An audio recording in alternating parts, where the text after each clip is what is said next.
Yes, yes, yes. It is the Cast Worthy Podcast back at you. It is Super Bowl Sunday, February 7th. I am Big Steve, aka Last of a Dying Breed, on the Twitter machine, joined today by the VP of Research, running the Fast Break two-man game today. What's going on? What's up? What's up, man? Ready for the game. Ready for the game. Yeah, Hoping for an man. outcome, but I want to see a good game. Yeah, for sure. Big game. We got through the season. When we started the season, we didn't think that was gonna make it all the way through. So happy about that. Um, Before we get started, we are broadcasting live on YouTube today. Trial run. Just kind of want to see what this looks like. Just changing a little bit of what we do here. Pretty cool. I just got an alert on the phone, so that's pretty dope, VP. Yeah, me too. Yeah, we'll see how that looks. We can be found clearly on YouTube. You can find us on pretty much anywhere that has podcasts: Spotify, Spreaker, Apple Podcasts, Google Play, iHeartRadio. Um, Social media outlets. You can find us on Facebook, Twitter, Instagram, just by searching Castworthy. CASTWORTHY. On Instagram, we are castworthy_podcasts.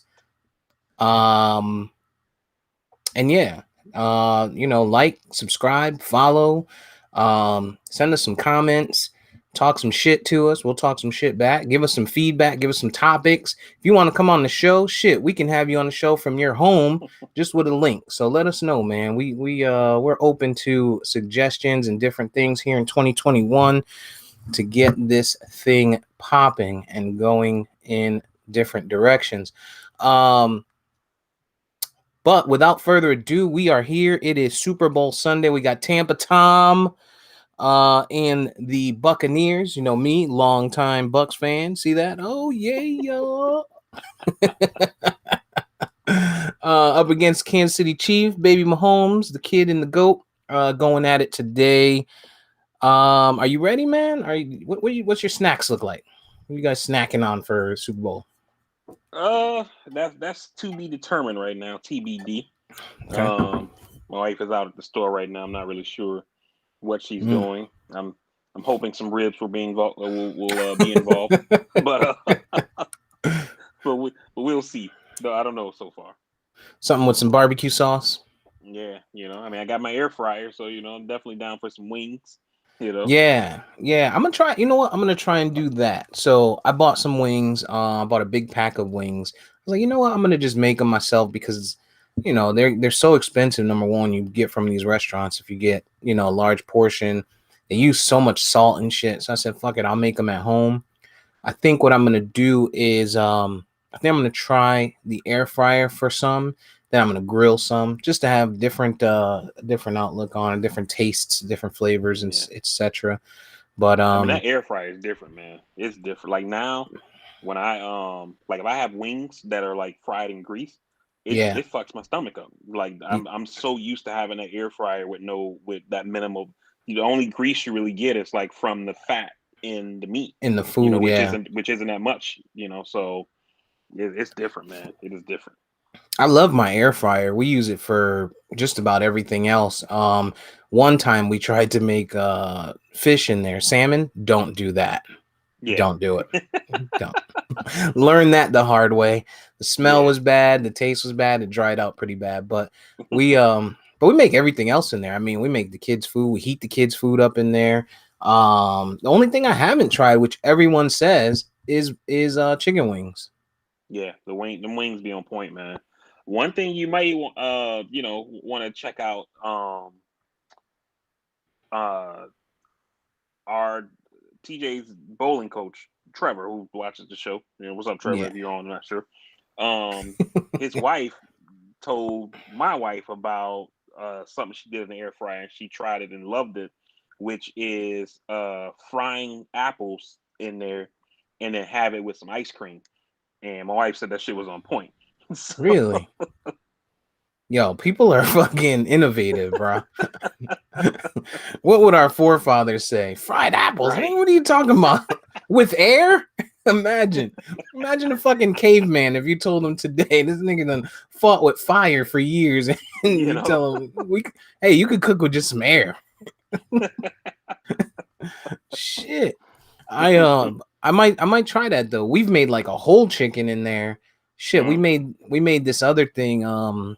This it's kind of like not a seafood boil, but like similar to that, right? With like a Cajun pot type of thing where we throw the Yeah. vegetables in there, the sausage or turkey sausage in our case, throw that all in there, season it up, and put it in the tinfoil in the bottom, and then it just drops all the liquid and everything into the bottom, and it came out freaking good. Came out real good. But yeah, the air fryer does some different stuff, man. I'm gonna try the wings in there today, and see how they come out, and then I'm gonna grill some.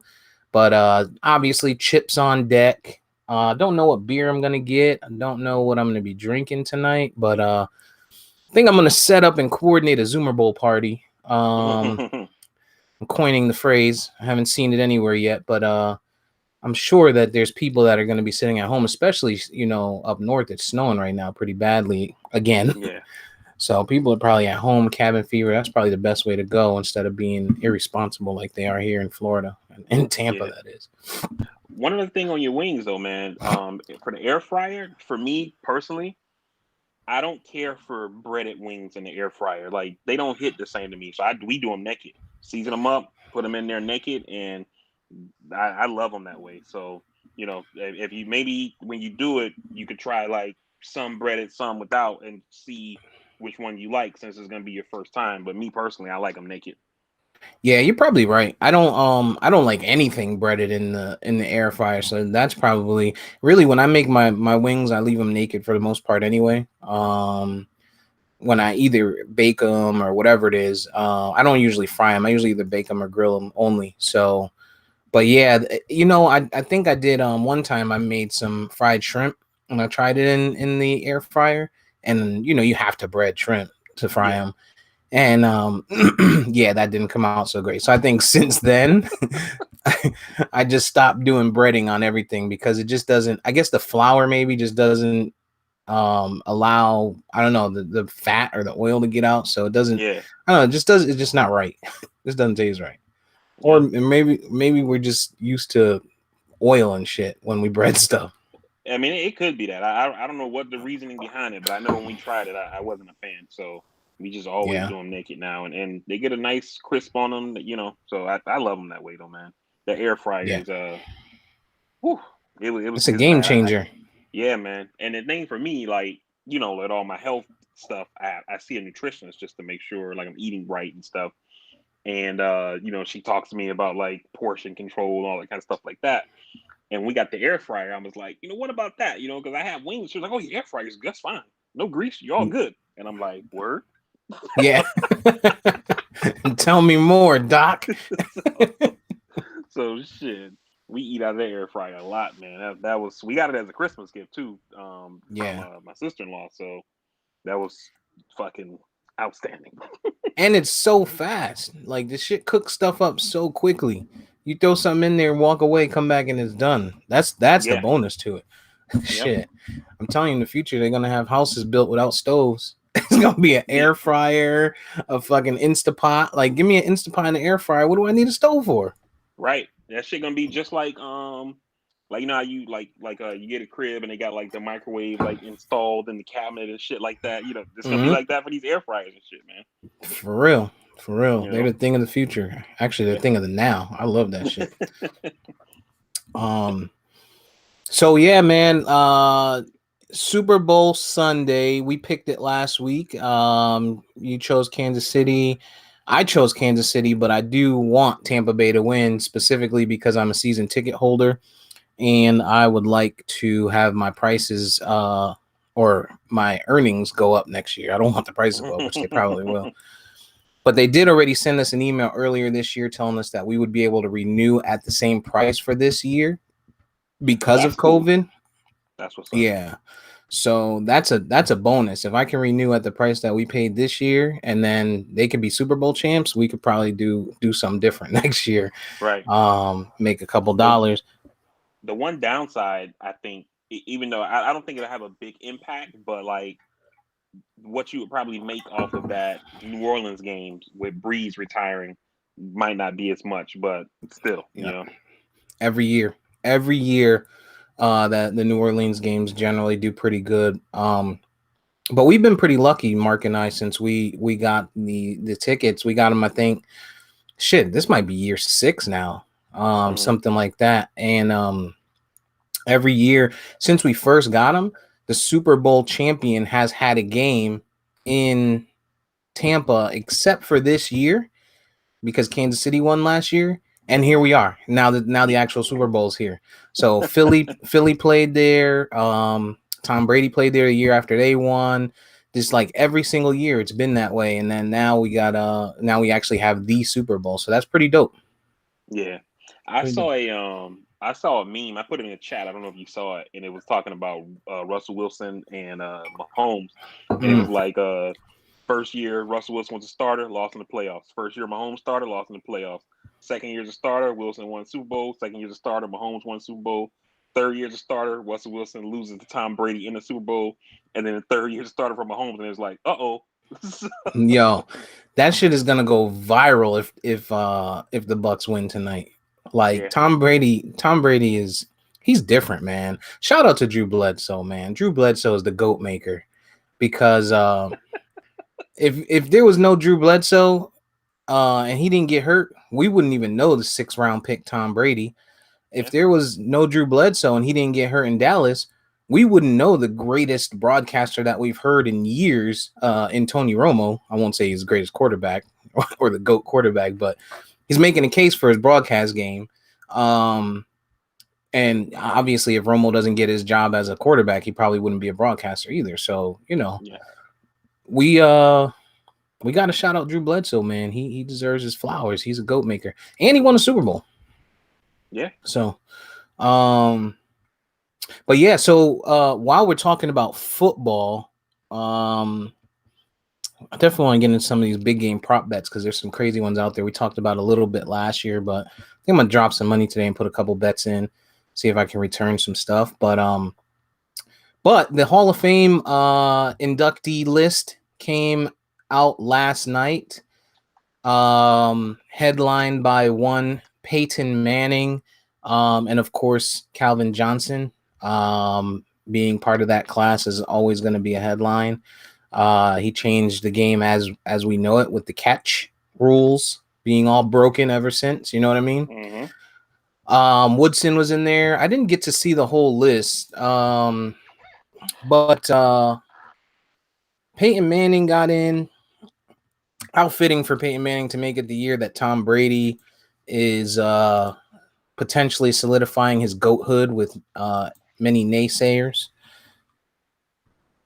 And I'm trying to see. Let me pull it up. Who else is getting in there this Calvin year? Johnson, Charles Woodson, Alan Faneca. Those are the ones I can remember on the top of my head. All right.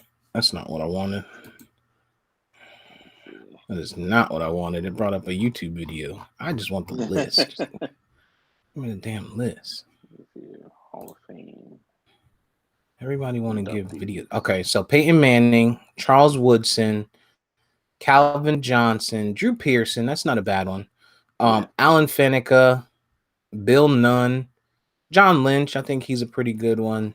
And Tom Flores. But some of those guys I don't even know. And I'm sure if I look him up, I would know. But like I remember Alan Faneca, but I don't remember him being like game changer personally. Bill Nunn and Tom Flores. I need to look these guys up because to be able to speak to that. And I know you talk about Zach Taylor from not Zach Taylor. Thomas. Is it Zach Taylor? Zach Thomas rather.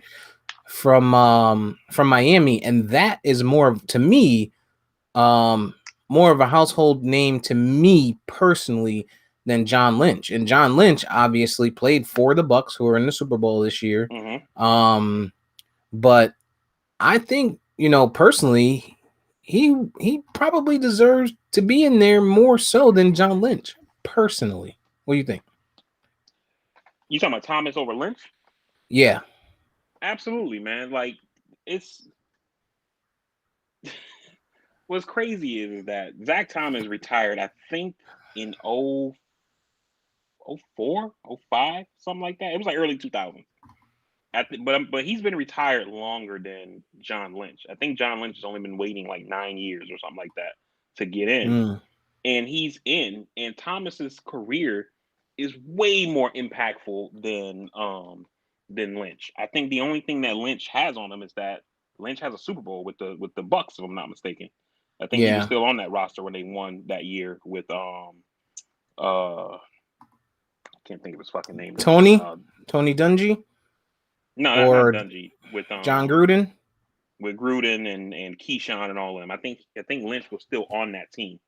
Yeah, Um, but yeah, so it's amazing to me. But it's like you said in pre-production, you have sports writers who do it, and a lot of it is, excuse me. about hype and the names and stuff like that. Because you look at a guy, if you look at stats comparing Brian Urlacher to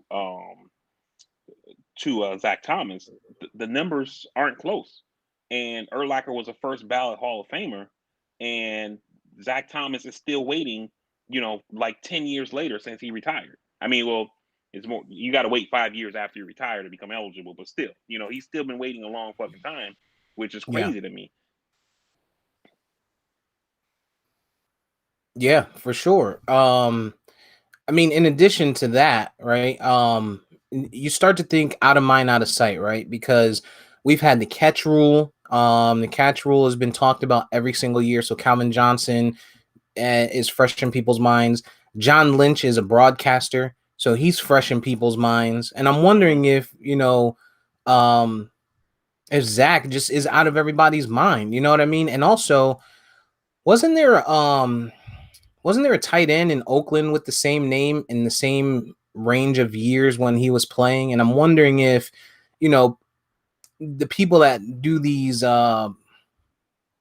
votes, while we would expect them to have a pretty decent football knowledge, I wonder if they're not getting the names mixed up and thinking, oh, the tight end in Oakland, yeah, he had a good year, you know. Uh, um, and actually, I think he's a coach now, if I'm not mistaken. I mean, I would hope that that's not happening. I mean, these people are supposed to like be in the know of football or whatever sport it is that they cover. So I would hope that they're not mixing up names of a former tight end versus a former linebacker or whatever. Like that. If that happened, that would be amazing to find out. But who the fuck knows?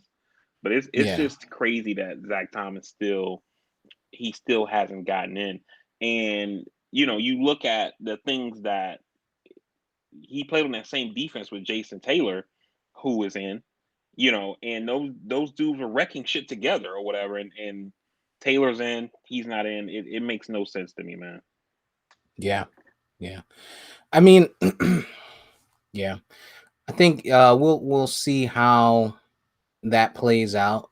Um, as time goes through. How long was it ago that he retired? I mean, I guess, year over year we're starting just to see these greats start to retire, like the Peyton Mannings, like the Calvin Johnsons.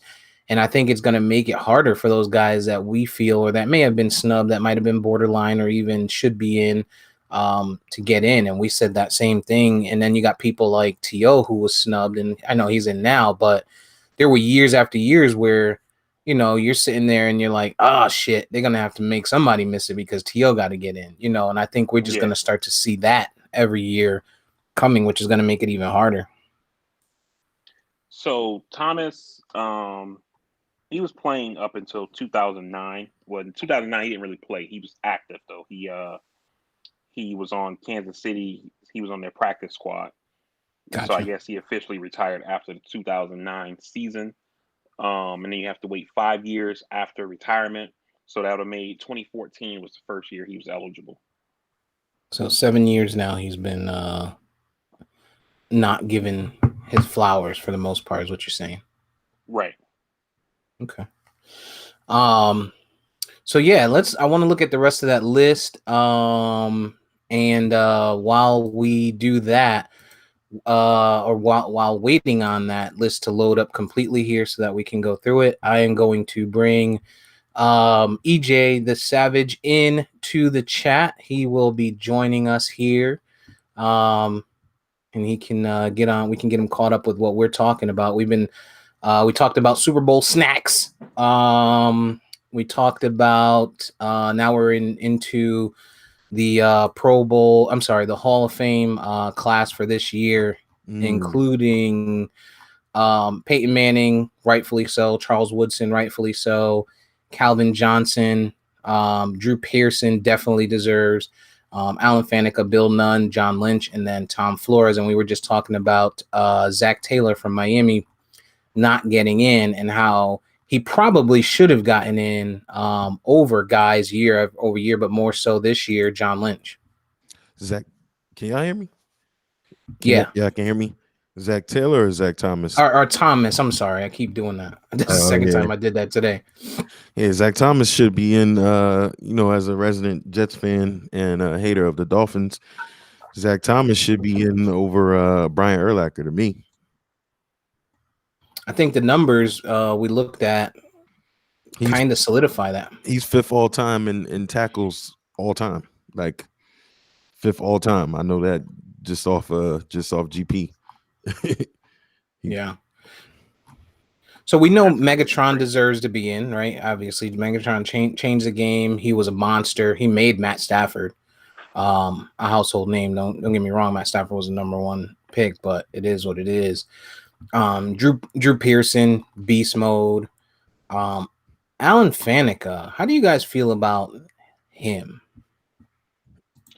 For me, when you talk about linemen, especially offensive linemen, defensive, like, because with defensive linemen, you can see the work, right? The number shows up in sacks and in tackles and things like that.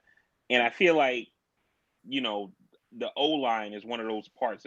It's one of those parts of the game that doesn't like show up on a stat sheet where you're like, oh, this guy had this many. Whether it's tackles, interceptions, fumble recoveries, whatever you're basing that position off of, you know what I mean? And even though they don't do numbers in that way, they're some of the most important people on the field, probably outside of the quarterback, because they got to keep the quarterback standing up to be able to do whatever he does, right? And so I usually defer to the judgment of the voters on offensive linemen. I know Faneca was a big name with he's from Pittsburgh, right? Steelers. Yeah. Okay. And he played with the Jets. I get him mixed up sometimes with that guy who was Manning's lineman. They kind of favor each other. His name Jeff Saturday or something Jeff like that. Saturday. He was a center for center. Yeah. But yeah, so I kind of I just usually defer to the voters on O linemen or whatever. But he seems to have had a good career. I remember watching games and hearing his name called a lot. Yeah, I mean Faneca. I mean offensive linemen. They track. Now they track progress as far as reflecting the hurries, the pressures that a lineman may have given up. It's a little bit more difficult for interior guys than it is tackles because it's easier to kind of measure to some degree. But Faneca was a staple on that line. I think it's a voting thing. It's a like thing because even when you look at Megatron, while he's deserving of it, T.O. didn't get a first ballot look, and we can argue that it's simply because the people voting didn't like him.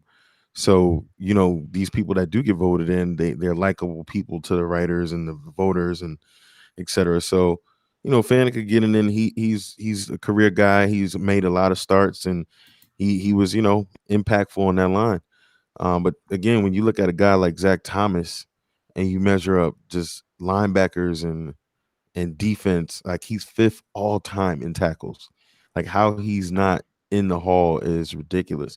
And Urlacher's numbers compared to his, it's not far off. Urlacher may lead him in the interceptions. So I mean, you see a guy like Faneca get in. He was prolific. Writers liked him. He was a good blocker, personality. So I mean that's part of the hall where people are just saying like, yeah, good people are getting in, but it's about when and over who is the question. And Yeah. I would totally take Faneca out for Zach Thomas. Indeed. I think Alan Faneca, he gets a lot of love because he blocked for Jerome Bettis, right? Jerome Bettis and Willie Parker, and both of those guys were good running backs. It's not like they were made by their old line. And to kind of speak to that, you think about like Cleveland, right? Like Nick Chubb has an amazing offensive line, and but he's a good running back, right? We wouldn't just say, we would say that the the success of Baker Mayfield this year might have been due to their O-line more so than Nick Chubb because he's a good back, as is Kareem Hunt. So I don't know, man. When everything I read, they're like, oh, well, they helped, he helped Jerome Bettis and Willie Parker, have combined set 1,000-yard seasons and then went, etc. But they were both good running backs to me. Yeah. But yeah, I mean, so Peyton Manning is in, right? We knew that was coming. Calvin Johnson. I think everybody else that they put in kind of, deserved it. Tom Flores, like I said, I wasn't super familiar with, but after reading a little bit about him, he's won 2 Super Bowls. But I just wasn't fully familiar with him. Didn't know the name off the top of my head without reading into it. The thing that always like trips me up with the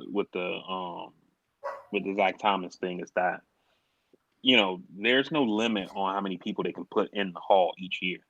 We see the numbers. I've seen as little as 3 or 4, and as many as like 9 or 10 or whatever. This year we got 8. So of the people who were eligible, like I would like to know what is it that stopped them from putting in Zach Thomas.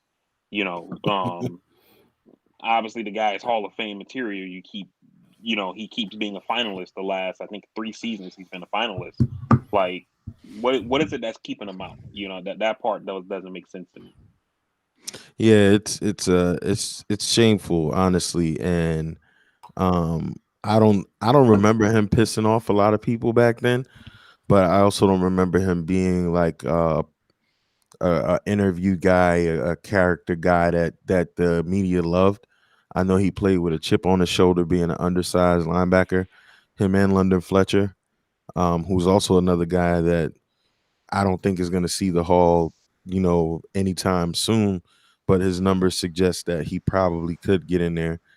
It's sad because you're messing with guys' legacy that have put in work to be as great as they've been, and it's all on the hands of people who've never touched the field in their lives, and it just looks bad. It looks completely bad. It for a guy like Zach Thomas who didn't have any rings, and success in that nature. The Hall of Fame is one of those things he's probably looking forward to, and the numbers just suggest it. Like I find it baffling that the 5th leading tackler all time is not in the Hall of Fame. That just doesn't. That's like you're one of the best at your position ever. You know what I mean? And defense, period. So it's just crazy to me. And then you get a guy like Troy Polamalu, who a lot of people love. I don't not like him, but when you look at his numbers, sure he had an impact to the game. Sure he had some rings, but when you put him among other defensive backs, he's not even top 20 in any of the numbers. You know what I mean? But he was a lovable guy. He had a personality. He had the hair, and he played the game intensely. And they won Super Bowls. But I mean, Zach Thomas is just you can't argue with top 5 that are alive. You can't argue with that. So I'm not saying he's top 5 linebacker, but I mean his numbers when you're talking about defense, and a lot of them joints were solo tackles. Urlacher, to me, a lot of his tackles were assists, but it's travesty, man. It's pretty sad, even though he's a Dolphin. And there's some players that are gonna get in with like that are questionable, right? And we talked in our own chat about Eli Manning, for example, right? And I know a lot of people don't think Eli Manning is a Hall of Fame quarterback, but I think that the numbers are enough. And then when you add in the 2 Super Bowls, that'll be enough to get Manning in, right? But you have a guy in Zach Thomas, like EJ said, who was a top 5 guy in his position. So what? It's not like you're saying, man, should we let this dude in? Like he's top 5. Like how the fuck is he not in? It's not like he's on the bubble where it's like, man, I don't know about this 1 year here. Like that shit don't make no sense to me. Imagine having to go through your whole career as a Dolphin and play good and then not be inducted into the Hall of Fame. Like that's just like the ultimate slap in the face. Ultimate teabag. Only thing he got out of being a Dolphin was his taxes. That was it. That's the it. Tax break. Shit, man. So yeah, there's so Super Bowl Sunday. You got plans for today, EJ? What are you snacking on for the Super? I know it's snowing up there, isn't it? It hasn't hit here. It hasn't hit here Okay. yet. It's been kind of rainy here, but up north, just in Delaware, I believe it's pretty snowed up. But listen, I don't know what I'm gonna do. I don't really have too many plans because I'm just watch the game. I really have no dog in the fight. Like I want Tom to win because maybe he'll consider just getting the hell out of the league at this point. But it's just like it's crazy when you think about it, man. This dude is in his 10th Super Bowl. He's 40-something years old. I just had enough of him, man. I'm kind of tired of him. Who's Eric Church? I have no idea. Exactly. That's the guy singing the national anthem, and I don't know who he is. So let's Google that. He's like a. Is that Jay-Z's doing there? Is he still doing the music stuff? He's a singer-songwriter. Well, if it is, I'm sure he probably had to try and appeal to everybody because he brought The Weeknd in for us. Who, by the way, I don't know what he did to his face, but somebody needs to get that man some counseling because if you do that to your face, something is mentally wrong with you. What do you do? What do you do? You haven't? I'll send you guys the pictures. He fucked his face up, man. Because I saw some stuff but it didn't look like him when he has that commercial, that Super Bowl commercial. He's got his face looks normal, like fat and normal. Maybe the swelling came down or something, but it looked like he got his cheekbones raised and all types of shit. I'm gonna show you guys. I'll find it. Yeah, I think that was a fake joint. I'm not sure though. Let's look at some of these prop bets. So, oh shit, Jasmine Sullivan is wait a minute, hold on.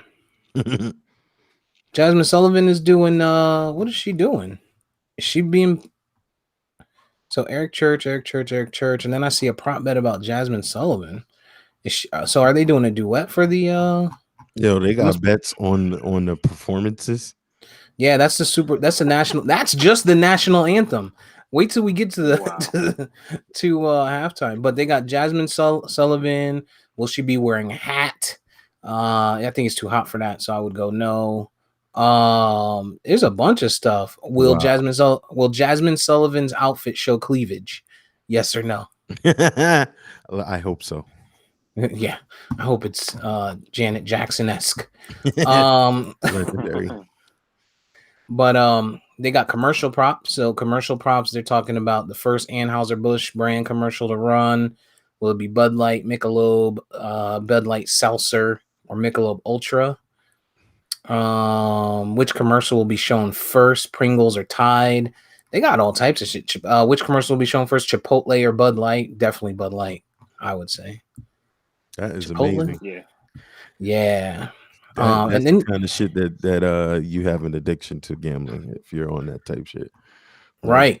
if you betting on all of that, sheesh. I'm on it. Novelty props. Here we go. Check this out. Will Joe Biden make a Super Bowl winner selection? Yes. Will Joe Biden mention the Eagles in the interview? What? Why? He's from Delaware. Might be Eagles fan. Andy Reid wear a face mask or a plastic face shield? I'm going plastic face shield. Who will tweet more during the game? Brittany Matthews, Giselle Bundchen, or Bridget Moynihan? This is the shit that you can bet on these days. Wow. How crazy is that? Incredible. I'm looking forward to the game, man. After we finish here, I'm going to do snacks on snacks. Probably step out to the liquor store, grab something to drink on this afternoon. Maybe go take a little Costco run. It's not that cool out, so there won't be too many leggings, but and they'll probably run out of chicken, so there's probably no point in me going there. But yeah, I'm definitely looking forward to it. For sure. I'm tired of Tom Brady, man. Yeah, it just sucks that football is gonna be done, you know. That's the only good thing is the off season is right around the corner. March the league opens up, so we'll see the trades go through, or we'll see more trades furiously happen or be proposed. Houston, man, digging in, talking about they're not going to trade Watson. It's crazy. Yeah. So I wonder what his contract is structured like, for them to be that bold and say that, like if he still gets paid for sitting out, like if I'm him, like if you really hate it that much there, sit the fuck out. Or all he has to do is go out, play the first play and be like, oh shit, my back hurts. Nope, can't go, coach. Can't finish this game. Oh, next week, yeah, can't do it. Nope, don't feel comfortable. You know what I mean? Like, we put so much power in the players' hands, dude. And I know Vari loves it, but I think he loses money if he sits out. But if you're Houston, I mean, it's biting. What's that phrase? Nose something bite your nose, spite your face. It's just like cut your nose, spite your face. Like, why not trade him? It makes zero sense to have him sit out for y'all to suck again, and then you don't advance. You don't do anything. At that point, you then miss out on draft capital that you can get. He still has the no trade clause, so he still has to agree to wherever you then want to send him. Teams, if he sits out, teams might hardball, lowball you with the offers. Right now, you could probably get damn near whatever you want for this guy. It makes zero sense not to trade him. Right. And to your point, EJ, I saw a story like 2 weeks ago, maybe from Schefter, that said that Watson wasn't going to like veto like a whole bunch of teams. Like he wasn't going to force his way to like a Miami or a contender. Yeah, he basically was going to let the process play out. Maybe he had a handful of teams that was like a hell no. But other than that, he was gonna just, go wherever he can go, But it also made me wonder with how crazy the situation has been. Remember the owner? That was about 2 years ago, I want to say. He made that comment about like inmates inmates running the prison or some shit like that, that he got in some hot water over. Yep. And I wonder if that's playing a role where he's like, this is my fucking team. Like you don't just ask to be traded, yada, yada, yada. And that might be what's stopping this shit from going through because, Watson has all the power. Like Steve said, he could fucking sit out. Like EJ said, he has the no trade clause in his contract. So even if you try to shop him and get the most value out of him and send him to the worst team in the league, he can be like, nah, I'm good. And then you're fucked anyway. You know what I mean? So why not just deal the guy and get the value that you can get. If he don't want to play for you, move on, right? Like look at the Dolphins with Minkah Fitzpatrick. Steve always says, "Why did they trade this guy?" You know, he didn't want to play there, so they said, "Okay, instead of trying to force this dude to be here, which we don't got to trade him. You know what I mean? He wants to be traded. We don't have to trade him. You get rid of him and get the value. You know, so what's the point of letting Watson sit around and be unhappy, which then creates a media frenzy around your organization? What's going on with Watson? What's going on with Watson? What's going on with Watson? Players having to answer questions in the locker room before and after games, coaches, etc. Get rid of them. I think the current Texans owner, I think it's now the son. I think that dude, the other guy, is gone. I'm not sure. I'm not certain on that though, but probably the same school of thought though. And the new GM comes from New England. So he might be playing hardball because he's coming from that ilk too, right?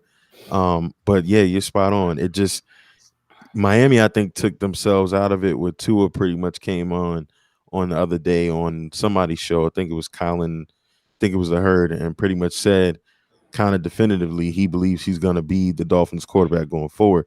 So to me, that kind of lets me know that Flores and everybody over there is kind of like, we're not worried about Deshaun Watson. We're going to build what we got here. We're going to focus on this draft. We're going to try to get you better, which to me makes sense for them because y'all got the 3rd and the 18th pick where y'all can, really get some capital.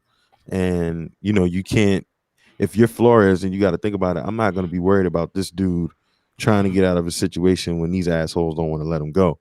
But, in a potential situation like with the Jets, they could potentially get a 2nd round pick. I mean, a number 2 pick, next year's first, probably Seattle's first that we have next year. We have 2 first rounders next year, one from Seattle and our own. So you're looking at 3 first rounders there alone for a team that has no first round pick. Like, it just doesn't make sense to me. Like, you don't have anything there. Why not draft a quarterback, take Zach Wilson or Fields or whoever, and then build from there? Just No, I definitely hear you, EJ. I think that the door is closing on Watson to Miami. I don't think it's closed yet. I mean, every team, the Dolphins are saying the right things. Tua's our guy. All that kind of shit like that. Pretty sure the Rams were saying Goff is our guy before he wasn't. No, he didn't. he's like he got to go. This dude's ass. But so I think the door is definitely closing. I don't know if it's closed yet. But at this point, with Tua, he's a rookie. I'm happy with him. Does he have work to do? Absolutely. But I think that I think he's gonna be okay. I gotta get him some weapons. Steve, how you feel about these about the Eagles, man? I mean, the Eagles are trash. They'll always be trash. But Carson Wentz, man, they're talking about did it finalize? They're talking about him going to the Bears, or it's still just speculation at this point. It's still speculation so far which team, but he's definitely looking like he's on the move. And I was with an Eagles fan yesterday, and he was saying that he could see them sending him to Chicago, somehow getting Foles back and trash, doing some nonsense. And my thing was, I just hope whatever they do, they let Hurts start, because that'll be stupid if they don't. I think Jalen's gonna start still, but I think if they send him to Chicago, I'm just wondering what they're gonna get back in return. Maybe they're looking at secondary guys and some picks. They can dump, or a pick. I know they're gonna dump his his salary, on Chicago. But I'm just wondering what they're gonna get back from him, because Chicago's not gonna give up. They're not giving up like Akeem Hicks. They're not giving up fucking Khalil Mack. It wouldn't make sense for them to give up that kind of talent for him. And then at cornerback level, they got 2 really good corners. I don't know if you want to break up your defense for it. And if I'm Philly, I feel good about Miles Sanders, so I don't need them to send a running back over. So are they just talking picks? Are they talking capital? Like, what are they gonna do there? But I don't know. Maybe I guess an alternative could also be Jacksonville. If I'm them, I would be calling down to Jacksonville and be like, hey, no, Why don't you come take Wentz? Jacksonville has not made any secret that they are drafting Trevor Lawrence. When that week I think it was week 14 or 15, whatever week it was, when like it was like mathematically they were going to be number one. There was no chance, regardless of what happened. On their Twitter page, they tweeted out a Jags jersey with Trevor Lawrence's number and name on the back. The season wasn't even over, and they were saying this dude is coming here. So, I might have to put some money down and get some season tickets for them then, just because I don't think they're gonna be any good, but it's gonna fill seats. People are gonna want to see this kid, just like when fucking Bortles got there. Like they had crazy sales when Bortles went there because he was a UCF guy. You know what I mean? So people were traveling from here. UCF fans, we gotta go see Bortles. If Tebow had gone there, holy shit, they would have blown the world up. Yeah. The only thing I would say about Lawrence to Jacksonville, even though I'm like 98% sure it's going to happen, that 2% uncertainty is only now Urban Meyer's there. You don't know, what the coach wants to do, but the organization seems to be 100% going for Trevor Lawrence. Yeah, part of our conversation when I'm hiring you is, hey, guess what? You get to make every decision after that first pick. Yeah, I mean, the only thing is with Urban Meyer, they didn't gave him, so much power. Basically, he's gonna be there forever, and they're basically saying, you know what, we trust you to do what you've done in college and turn our whole franchise around. So, like we always say, these rich people don't make very smart decisions. Right. But I definitely don't know where Carson was going. But Chicago supposedly, allegedly, or under the table, has one of the best offers for Philly. So might see him there. That'd be interesting. It's funny, man. It's funny hearing EJ say that about Urban Meyer and Jacksonville, because we've talked about this guy not necessarily really being a turnaround artist. He usually walks into ready-made situations. You know what I mean? So is he gonna be able to turn Jacksonville around? I think is an open question. Yeah. Does Jacksonville still have Tom Coughlin over there? No, I think he's out. No, I think he's out of operations. Yeah. All right, because I was thinking maybe, you throw the two of them together, but if he's gone, he's gone. Yeah, and that lets me believe that Urban Meyer's gonna have some say in the GM thing, because his whole thing is just, the whole thing on him has always been player management, getting the most out of guys, knowing talent, just having the culture. And I mean, yeah, like VP said, the guys walked into Florida, even though we weren't that great at that time, it's still SEC talent that's coming there every year. Ohio State, same thing. I mean, hey, and he's won. You got to give him credit where credit is due. My thing is, every time that he does win, he hits the road like 2 years later. So I don't know what they are thinking, giving him all them years. If he does win, he's out. Like, he's out of there. So I don't know. So what does Jacksonville do to help out Trevor Lawrence? Because DJ Chark didn't look like it this year. Their wide receiver team they didn't look like they were there. And I don't know if that was the quarterback that was Minshew in them and the 7 quarterbacks they started. But looking at free agents, they have, would Allen Robinson be willing to go back there if they, since they're bringing this kid back? I doubt it, because they didn't do him so well. AJ Green, old. T.Y. Hilton is a free agent. Juju Smith-Schuster. What is Juju? Is he unrestricted? I'm pulling that. He's a UFA. Yeah, he'll be unrestricted. He'll be out there to call his own number. 24. Yeah. So solid receiver.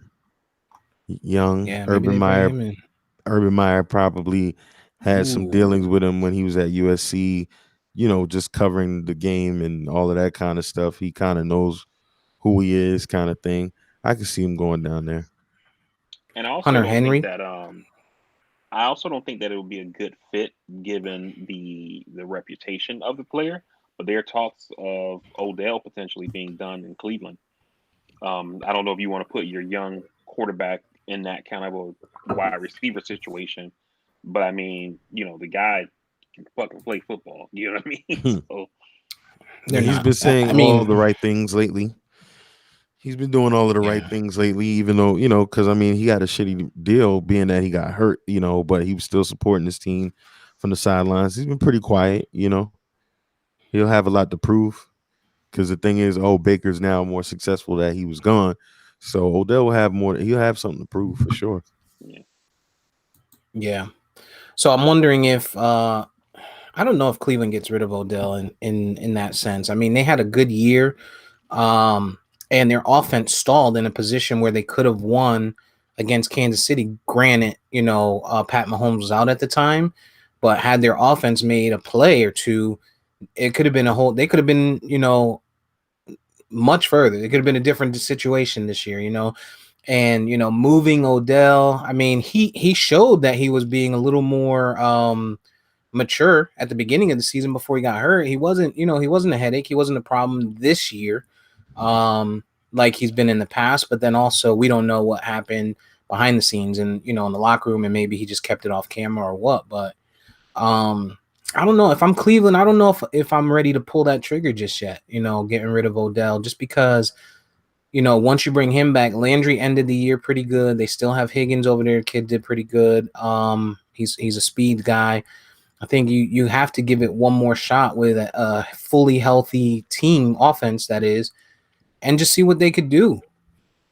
Yeah, I think you're absolutely right. And hey, if Higgins, I think that was, if he doesn't extend to try to, break the plane and basically fumble for that touchback, you're talking about a different ball game. And you're absolutely Mhm. right.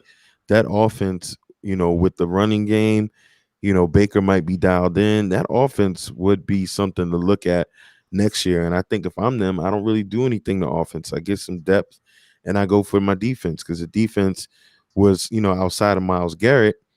When they lost Ward at corner, they kind of struggled. And this draft is gonna be loaded. I mean, loaded with. Yeah, I think in this draft you're gonna see some future Pro Bowl, All Pro cornerbacks. I mean, them boys from Georgia. You got Samuels, Asante Samuel's son coming out. Mm. You got so many. Not Asante Samuels. I'm bugging. I can't Yeah, think of it. Yeah, Asante yeah, Samuels. Sante Samuel. Yeah.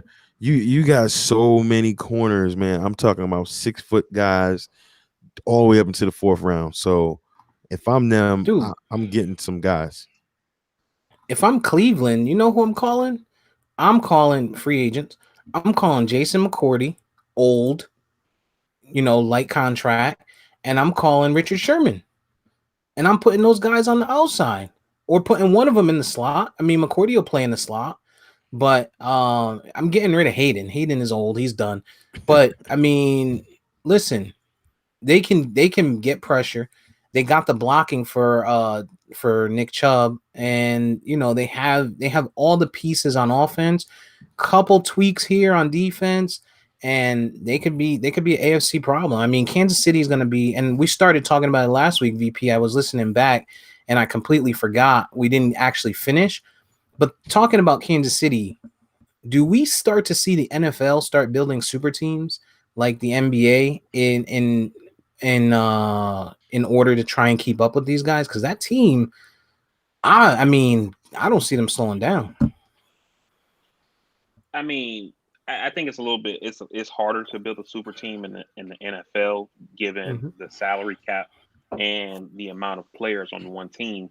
On an NFL, I mean, NBA team, there's 15 players, only 12 dress, and maybe two might have like a huge deal, and then you might have like a third guy who you know got the potential to be like an all-star, but he might be making like 20 or something like that. And then you got Yeah. these other guys who don't ever play, who might be making 5-6 million or whatever. But it's hard to do that in the NFL given the amount of people that you have to pay. um but I think what Kansas City shows overall is the importance of scouting, the importance of drafting well, and the importance of re-signing the right guys. Um, they didn't necessarily build that team around Travis Kelsey, but they made sure to keep him on the team, you keep him healthy, and now you got this guy who is essentially a Hall of Fame tight end. You scout Mahomes where you see a guy like Trubisky goes before Mahomes, and you say, okay, let's go and get that guy. Yeah, he looks unorthodox, diamond in the rough, but we see something in him. Let's build him up. You bring in Tariq Hill, you bring in Kareem Hunt. Even though Hunt's gone or whatever, but they were rolling with that kid. Hunt's gone, and now they bring in this kid, Olaire, I don't know how you say his name. Hilaire. Yeah, they bring that kid in or whatever, and he seems like he's gonna be okay. And then so you draft well, and then you go out and do the things that you need to do in free agency, just in case, and you can have a team that's good. You look at the Buffalo Bills; they drafted well. Just was thinking it. I hate to say it, just thinking that. Yeah, you look at a team that they drafted well, and then they say, you know what, we're just a piece away. Let's spend a first round pick and bring in Stephon Diggs, and get us there. And now that team seems to be rolling. So I think instead of trying to build super teams in the NBA model where you're going out in free agency and just bringing in all the top guys to one city, build that team through the draft or whatever, and you can make shit happen. I think you hit it spot on, and the difference between the NBA and the NFL is always going to be, right, it's one and done. It ain't no series. It ain't no, it ain't no second chances, right? So Mahomes gets out there, and let's just say he got hurt versus the Bills. That whole situation might be totally different. So that's the thing with the NFL. It's like you're always one hit away from potentially being done. So Kansas City, this is a really important Super Bowl for Mahomes and Brady, because either one of them, whoever doesn't win, coming back to the Super Bowl for yet again another time is going to be extremely tough. So I don't know. I think Kansas City and Mahomes will probably get another one if they don't get this one today. But I think VP's actually right. You're going to see a lot of teams building up. It's going to get tougher for them every year. It's going to get tougher. The Bills need to go out and get Kareem Hunt this year. The Bills don't run the football. Right. And they don't trust Singletary. Zach Moss, he's a goal line type of guy.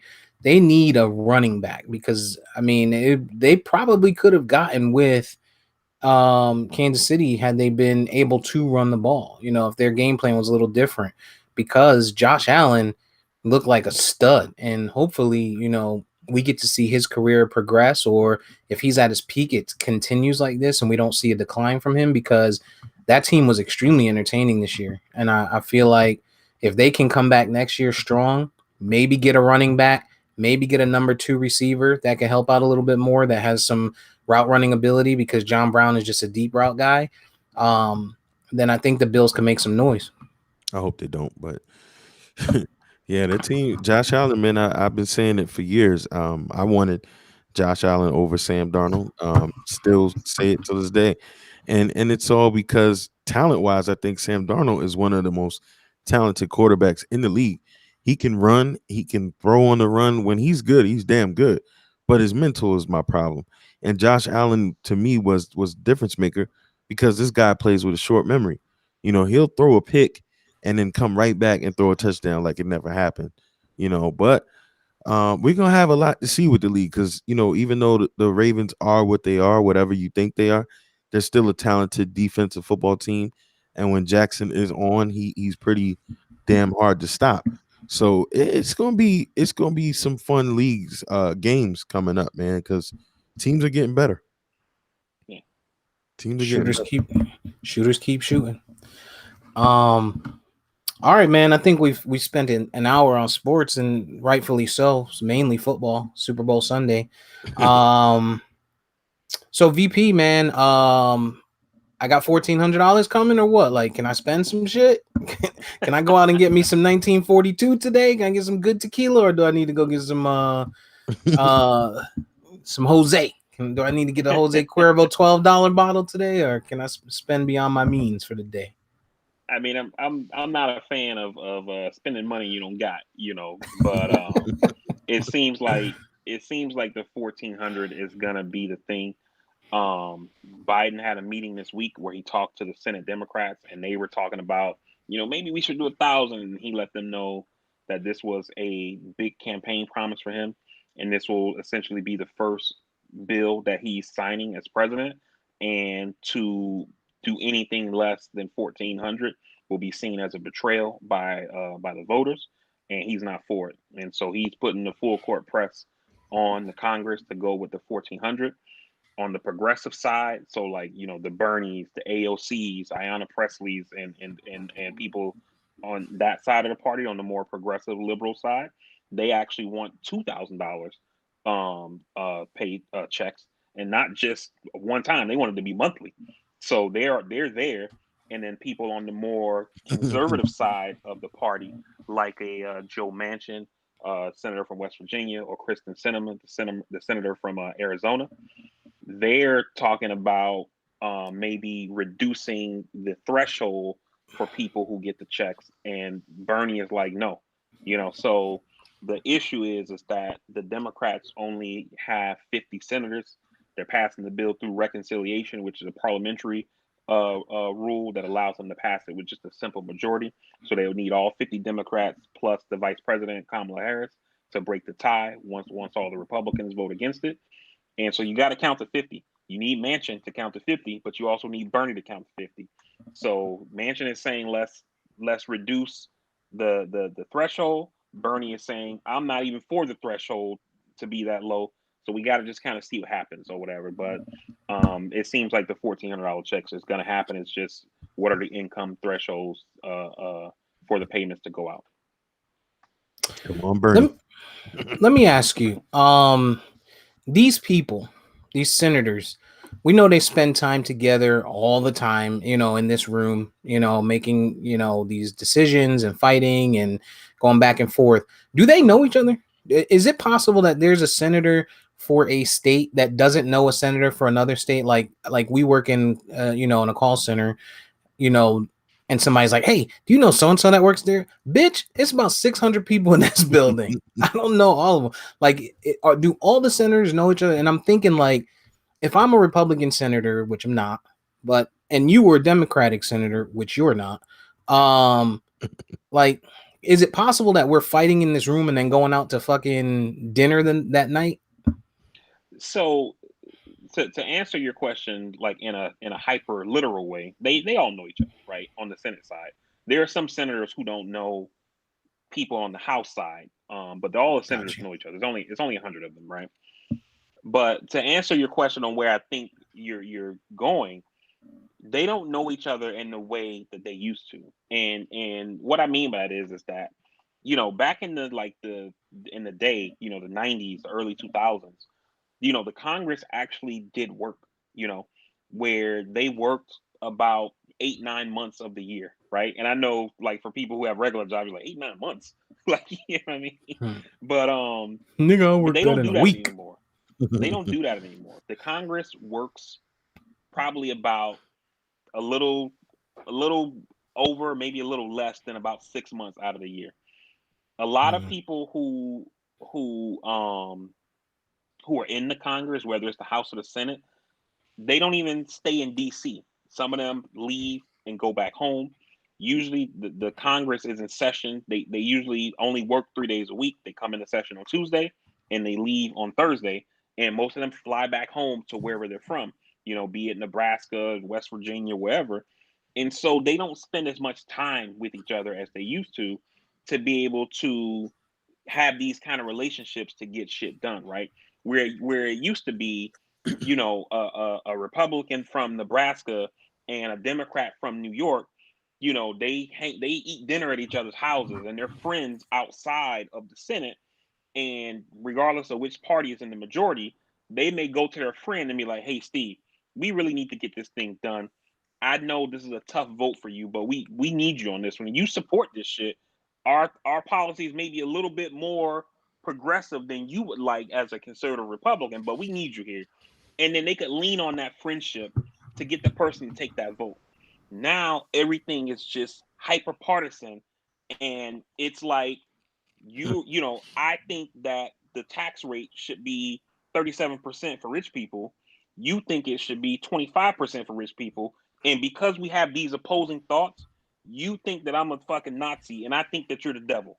You know, and you can't lean. They can't lean on each other in that way anymore, just because of how partisan our politics have become. Gotcha. Okay. You know, and when you see these people do things that are just like back in I want to say it was like 2010 when the congresswoman from Arizona, Gabby Giffords, when she got shot in the head, right? When Obama gave the State of the Union address, it was like this big thing that what they did, because normally when they have the State of the Union, the Republicans sit on one side, the Democrats sit on the other side. For that State of the Union that year, they sat together. So, you know, you had Democrats and Republicans sitting together, and people like, oh, they're sitting together. Holy breaking news. Like, why is it considered a news event that the people who run our country were willing to sit next to each other? And be You, civil, you, yeah. yeah, you see what I'm saying? And that's how tribal and how partisan our politics have gotten, where people do the, you know, this performative shit, and it's seen as like the greatest thing to ever happen. Fucking the senator from Connecticut, I can't think of his name now. I'm seeing his face, but not thinking of his name. But him and Jeff Flake, who was a senator from Arizona, they decided to take a road trip together where they like both flew out to like Cali or some shit and rented a car and then drove across the country back to DC just to spend time with each other, like outside of Congress, and you know, stayed in a hotel room together and you know, ate meals, just getting to know each other. And they were saying like, holy shit, look at what these guys are doing, you know. And that kind of performative shit, in my opinion, is bullshit. But that's kind of the things where you see the unity, because it's just hyper partisan warfare all the time. Yeah. Is it have we gotten to this because of us as citizens? And what I mean is you got the psycho bitch in California. It's California, right? The crazy bitch that talks about the Jewish laser. Was she in Georgia? She's from Georgia? Yeah. Oh, go figure. This time it's not Florida. But you got the crazy woman, and I'm wondering, like, is someone like that in office because her supporters are like her? Like, is it us that's causing that? We're just not clear-minded. Social media's got us in a space where everybody has an opinion. Everybody's a fucking politician on Monday, a fucking stockbroker on Tuesday, fucking sports broadcaster on Wednesday. Like, it's just, I wonder if because we're in that space that, you know, we're causing, you know, our government to look like this, to structure like this. If we made better decisions, we wouldn't have these psycho motherfuckers in there. So to answer that question, I would say the answer to that question is yes and, right? And the and portion is when you look at redistricting, right? Because we're going to get ready to redistrict this year. Every time after the census is done, the congressional lines, whether for the federal level or for the state legislature, they're redrawn, right? And so now when you redistrict, you essentially have politicians who pick their voters. When you think, you know, 20 years ago, it was hard as hell to redraw the districts because, you know, you had to try to make sure you're getting these many people in here and you know, whatever, right? But now with satellite technology and GPS and things like that, they can literally, I mean, they can draw these congressional district lines so tight and get the people they want in a particular district, right? And so, in a district like this woman you're talking about from Georgia, Marjorie Green Taylor, um, or Marjorie Taylor Greene, uh, the district that she's from in Georgia is super conservative. It's super Republican. So for her, the election doesn't happen in November. It happens in the primary. And you have the same thing in certain Democratic districts. There's only a handful of districts in the Congress on the House of Representatives side that are actually competitive, right? And so we already know these seats are going to go to a Democrat, these seats are going to go to a Republican, and then you got these, 30, 40 seats or so that are somewhat competitive. And that's kind of what determines, who is going to control the House of Representatives, right? And so if they packed all of these people who believe this crazy shit into one district, then you have to match the crazy for these people to elect you. And that's kind of how we get these people who are hyper partisan, because they come from areas of the country that are extremely partisan, people who say compromise is a dirty word. And Mhm. I'm not sending you to DC to work with the other side. I'm sending you there to destroy them and to only do what we want to do. And that's how you get these people who are just bogged down in their ideology, and they're not willing to compromise or work with the other side on anything. And and so that's why I say, to answer your question, is yes, and because it's partly us. We allow them to do this shit, but you know, um, it's partly the politics of everything as well. And I would say too, to the point that you made earlier, you know, politicians used to get out there, see their constituents every now and then, or have, face value with it. Now with social media, and I say this all the time, and I was talking about Nancy Pelosi and others. With social media now, they're getting instant gratification or instant understanding of what their people want, and as they have more access to them. So it's like those crazy voters in my district, now they're pretty much in my face because I get to see everything that they're saying, everything that they want via social media, and they respond to these things. And we have cameras and eyes on them probably more than ever before now, because it's just digitally easier to do. So to VP's point, it puts a little bit more pressure on them to represent these crazies. Hell, they probably don't agree or think with a lot of the ways that some of their people do, but like VP said, in order to get those votes to get their ass in that seat, they gotta comply, and they can hear the people a lot louder than they ever did before with social media. Yeah. Yeah. Yeah. I just hope I mean, obviously, when you sit down and you hear people say stuff like let's make sure the money gets to the people that need it. Listen, we can all use money. You know what I'm saying? We all need money. Ain't none of us in that top 1% of the Jeff Bezos, the fucking Elon Musks, of the world, the Bill Gateses. We're not that. So for you to sit and just be like, oh well, this person makes 75K a year, well, guess what? That person is probably still upside down in student loans. That person has probably still got a mortgage. They potentially have an upside down mortgage. There's just so much that could be going on that you can't just base it on what somebody makes. Now, I get it. There are people that are out of work, or there are people that might make 20, 30K a year, which is astounding to me. That could definitely use it more, but that doesn't mean that the people that make a little bit more don't need it also. They're not in the same space. We're all living in the same fucking pandemic with the shitty ass stuff that we're dealing with. Right. And when you talk about these stimulus checks or whatever, part of what we're seeing when they talk about reducing the income levels is that there were news stories out there about people who made $200,000, $250,000 a year, who got stimulus checks. Now, because the media writes stories in a way to make them clickbait, a lot of people don't read beyond the headline. So you see a headline: guy who makes 300K a year got a stimulus check. And you're like, what the fuck? Like, I only make 30 grand. I'm struggling. And this motherfucker, and that's the reaction you get, right? And then when you read the story, you find out that it didn't cut off at 150,000.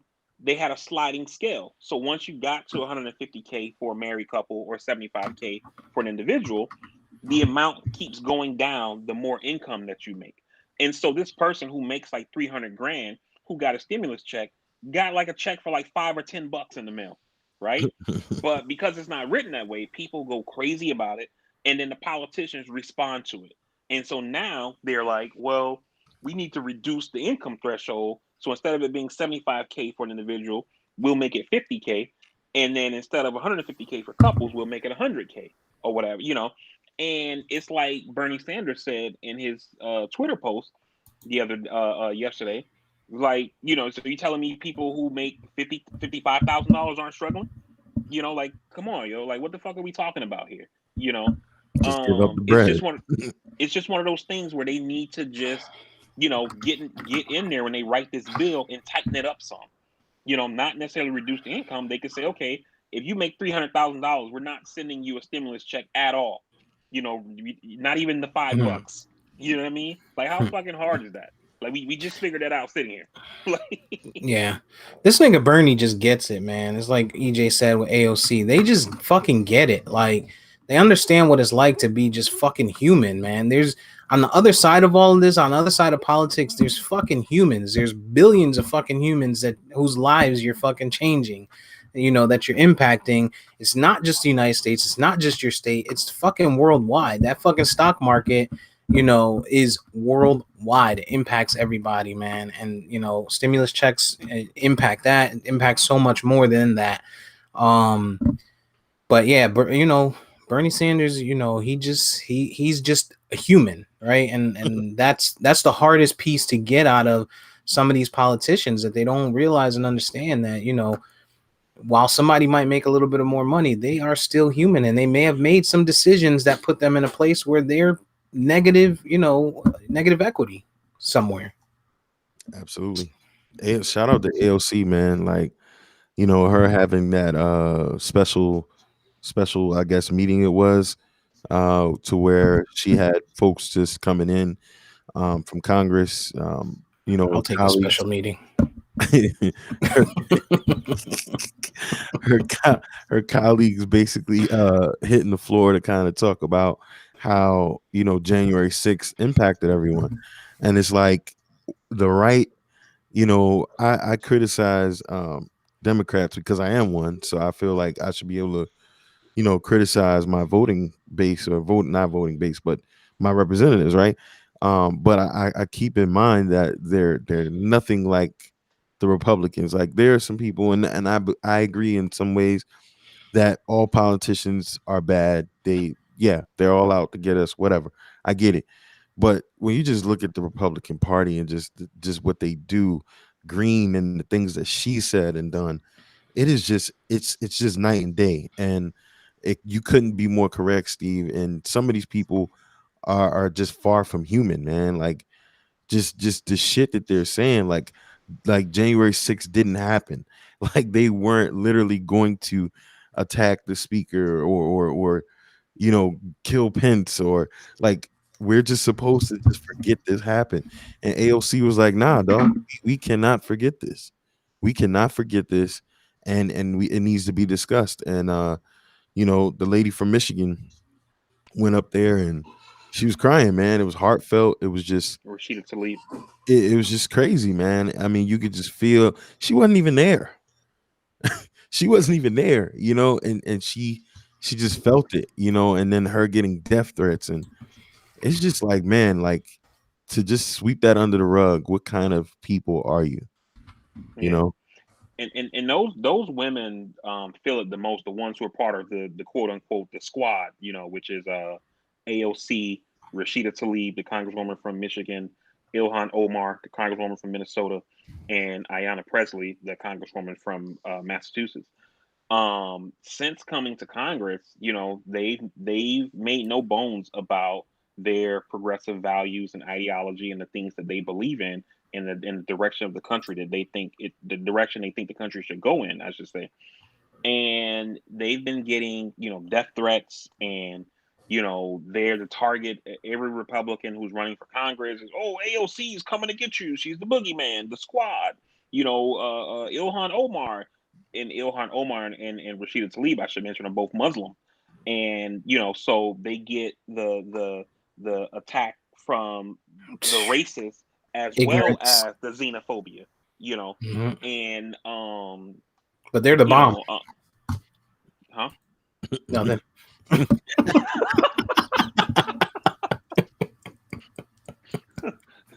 So so they're being attacked from Wow. the front on the racism side, and the xenophobic side or whatever. And then you got AOC, who is of Puerto Rican descent, so she's getting the racist, and Ayanna Pressley, who's black, And they're all women. they're all women. It's just it's just nonstop, and then to have these people show up at your work, even though they're in Congress or whatever, this is your work, to essentially try to harm you, and then the next day people are like, oh, nothing to see here, man. Why are we even still talking about this shit? It's no one got hurt. It's insane to me, And one of the people who said something, I can't think of his name, but he's a white congressman on the Democratic side, and he said that when everything was happening, he thought to himself, let's just run over to the Republican side, because if they think that we're Republicans, they may not hurt us, right. And then he was like, shortly after having that thought, he thought to himself, what about all my black colleagues? Because most of the people of color are can't on the blend Democratic in. side. Can't there's blend like in. one or two black Republicans, but most of them are all white, Can't and blend he in. thought like they can't blend in. They can't hide behind their skin color and pretend to be Republicans, And you had AOC, who went on Instagram Live. She does it a lot, but she did like a 90-minute Instagram Live talking about that day and how she was trying to figure out, looking in the office, like, where can I hide, where if I gotta run, which way should I go, and all, like, and these people just want to sweep it under the rug like nothing fucking happened. That's so traumatic, man. It's like almost having to deal with an active shooter somewhere. It's literally like, having that level of threat, like, hey, my life can be over and I'm backed into a corner, like, and then those people protecting them, what I mean? Like, if I'm them, I'm like, yo, these are hundreds of people and I got my sidearm. I got my 45, like this. I mean, it's insane that we as a country are just supposedly they want us to just forget that happened. And then you got people getting granted vacations. Some of these people, the guy, I forget what they call him, but he got moved from DC prison to QAnon, whatever his name. QAnon, the QAnon shaman, the one with the horns on. This guy gets moved from DC to Virginia to honor organic diet. Yeah. I mean, you think about, if they don't take action, then you're condoning the behavior. It's simple as that. Right. Yeah. And the next time somebody, it's like a child, right? If you don't stop the behavior, the next time that they're unhappy about something, they're gonna throw a fucking tantrum and they're gonna think it's okay, right? And then when you do finally strike them, it's gonna be like, oh my God, and so I think what they need to do is sit down and turn it around and be like, hey, what if these were Democrats? What if this was hundreds of fucking black people coming up here, impoverished people coming up here because you motherfuckers don't want to give out stimulus money, or because, Trump is out here inciting fucking racism and riots? Would you have this same, oh, well, it was just one day, they were just having a bad day? Would you have that same brush off? Or, would we be calling for fucking death penalties because they put, pure white Christian fucking lives at stake? Yeah, it's just, and to the point that EJ made about the trauma, as a person who was in the military, served in Iraq, like that shit, certain things happening, that shit don't leave you. You know what I mean? I had an incident that happened to me in Iraq where our base got fucking mortared. That shit still affects me today. You know what I mean? And it's fucking 16 years later. You know what I mean?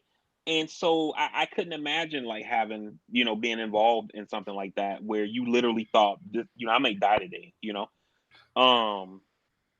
Shit, also, you ever been in a motherfucking a shootout or some projects or a party and motherfuckers letting off and you literally looking around where to go? It's, what I mean, you don't, like you said, you don't leave that, and all I can imagine is hearing her say, where can I hide?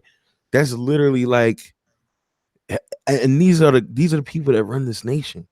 Yeah. And that's the point I was getting, the second point I was going to make is that, all these people did, right? At the end of the day, I get it. People do it for different reasons. People like what we used to say when I was in the military. People join for different reasons. You got some people who wanted the college money. Some people wanted to serve their country. Some people whatever.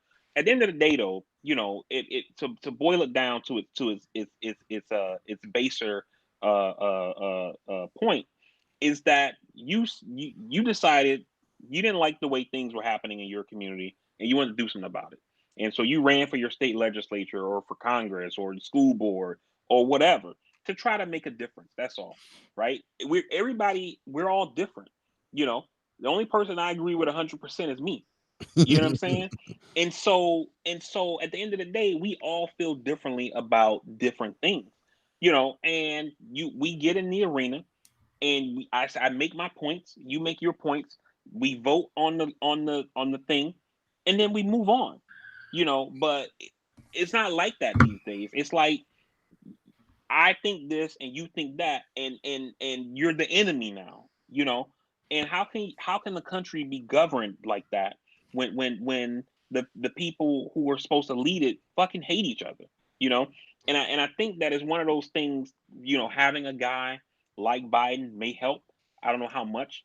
A person who is just a good person, regardless of how you feel about him on policy. Like, he's a decent human being. You know what I mean? Like, and the last guy just wasn't.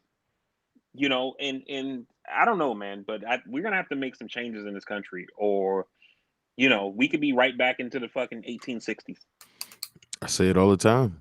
It's like, and I talk about it, and I know y'all kill me for it, but you watch those Purge movies, man, and the basis of what happens in those movies is not about the killing and the foolishness.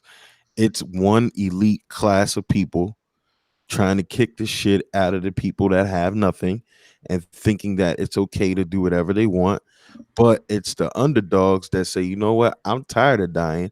I'm tired of y'all bullshit. I'm gonna rise up, and now I'm gonna kill you. Now I'm gonna do this. Now I'm gonna do that. And we live in a society, like you said, the 1%. The amount of money these people have in comparison to the rest of the world. If things continue to go on, what is gonna stop the people from saying, I'm tired of this shit. I'm gonna take everything you have.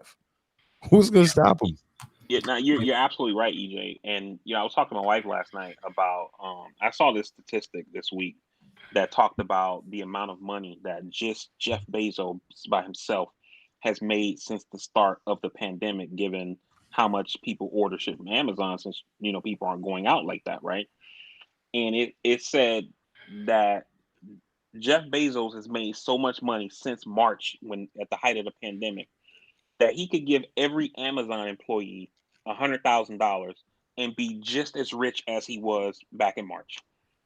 And these wealth disparities, they're out of control now, and if something is not done about it by the government, people are going to rise up and do something.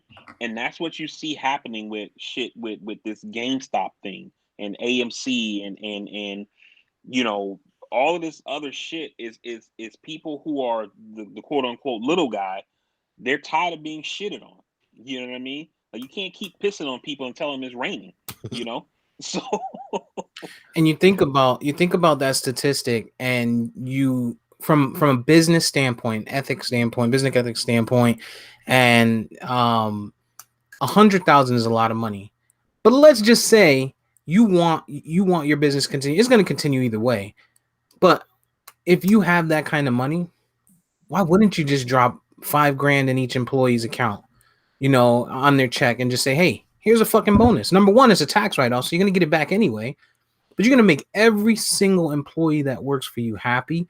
You're going to make their day. You're going to be the talk of the fucking world because you just done something that nobody else has ever done, and maybe set a fucking standard for some of these rich motherfuckers, some of these companies, these fucking execs, these CEOs that are taking bonuses that are fucking millions of dollars. You know what I'm saying? You get a bonus every year that are millions of dollars. Meanwhile, the people on the front line are struggling, making $40K a year, $50K a year.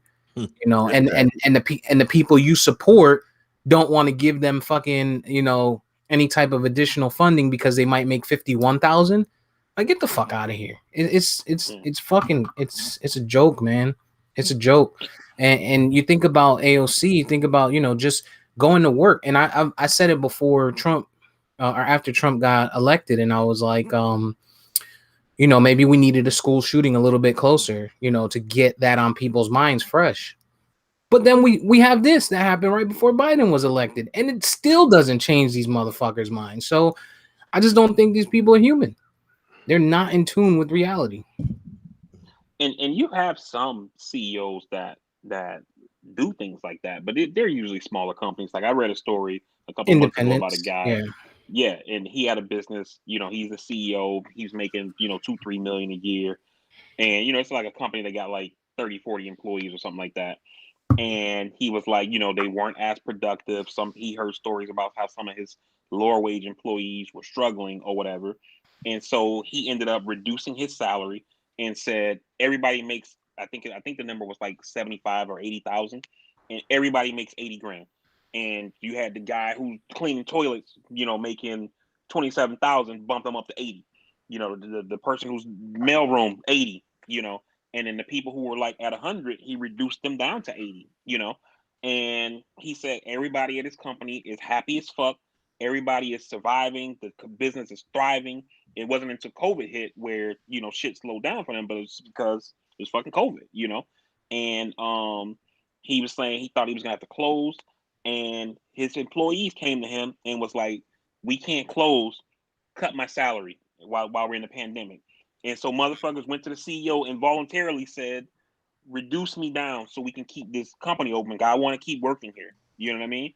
And those motherfuckers who were making 30, who got bumped up to 80, he knocked them down to like 55, and that allowed him to keep the business rolling until they can get to the other side of the pandemic, and he didn't have to lay anybody off. And so it's one of those things where you guys have played sports. I was in the military.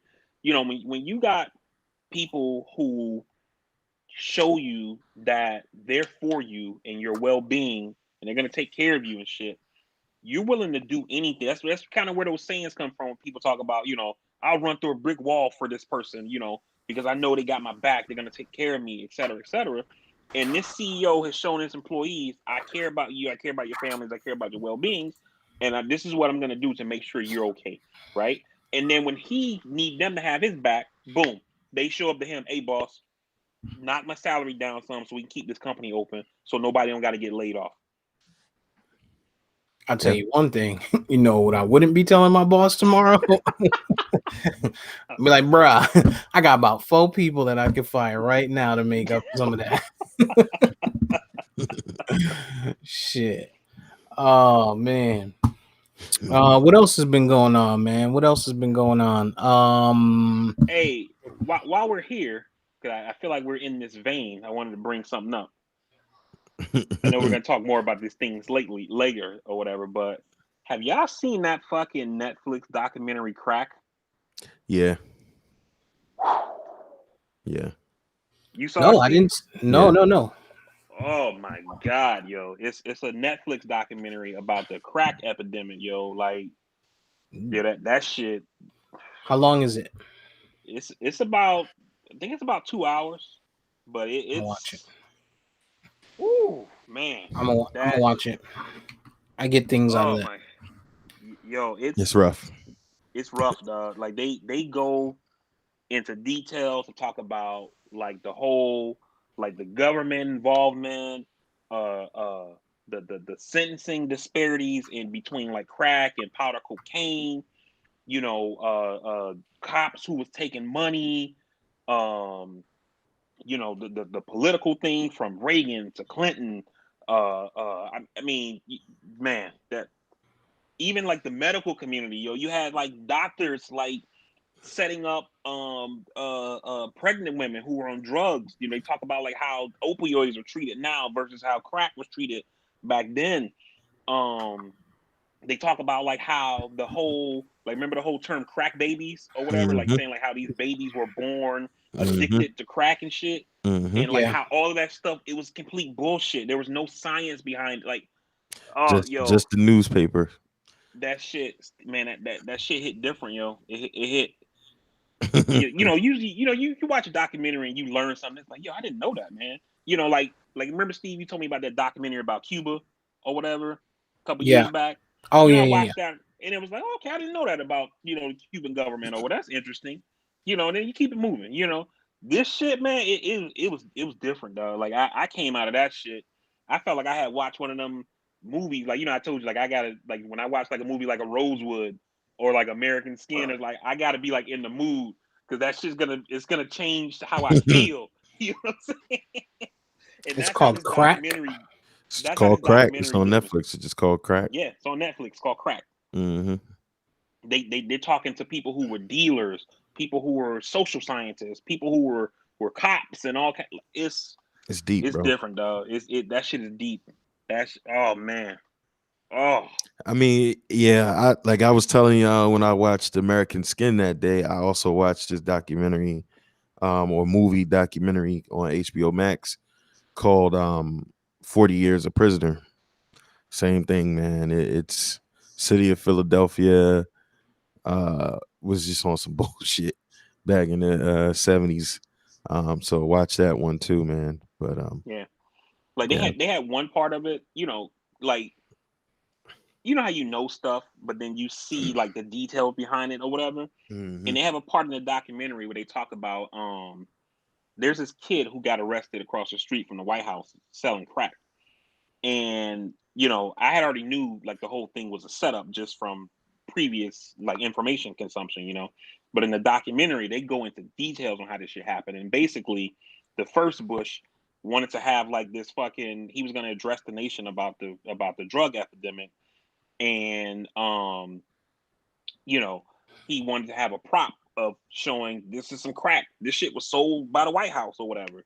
And so they had a fucking cop basically call a guy who was an informant and tell him like, yo, I want to buy something, whatever.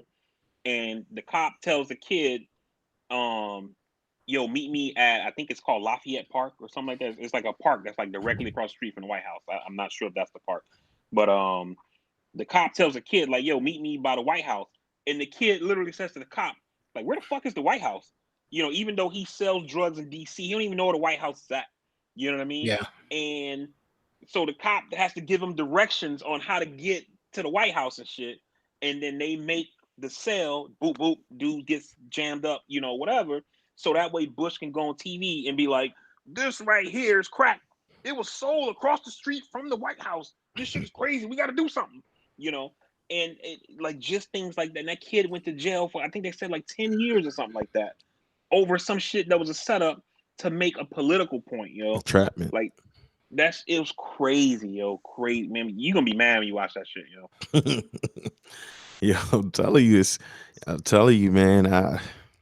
I'm telling you, I sat there one Friday, watched stuff back to back. I mean, that 40 Years a Prisoner, that shit had me in tears, dog. That shit had me in tears. Like, city of Philly was vicious, man. Yeah. The mayor of Philly at that time was vicious, man.